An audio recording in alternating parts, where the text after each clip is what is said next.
সমুদ্র আজ শান্ত, ঢেউয়ের গভীরে থাকে রঙিন বিশাল এক অক্টোপাস। সে গোল আর কোমল, আর বলে হুস হুস। রোদ ঝলমলে সৈকতে খেলছে টিনা, খুব সুন্দর এক মেয়ে। তার ওড়না উড়ে ফ্লিপ ফ্লিপ, সে বালুর দুর্গ গড়ে। অক্টোপাসটির নাম রেইনবো। সে জল থেকে উঁকি দেয়। তার বাহুগুলো লাল, নীল, সবুজ আর সোনালি রঙে ঝিকমিক করে।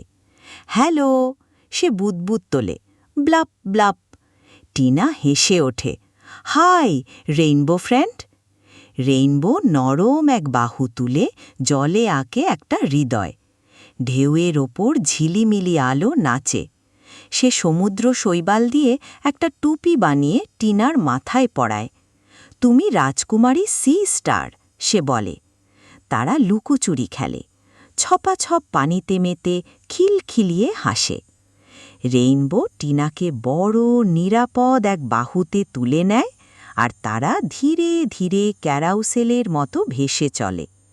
সাঁঝ যখন কমলা আর গোলাপি রঙে রাঙে, রেইনবো তার ৮টি ঢেউ খেলানো বাহু নেড়ে বিদায় জানায়।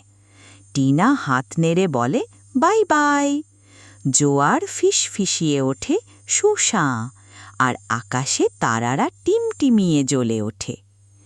এমন আরও মজার গল্প পেতে এই গল্পের মতো আমাদের ইউটিউব চ্যানেল সাবস্ক্রাইব করতে ভুলো না। দেখার জন্য ধন্যবাদ।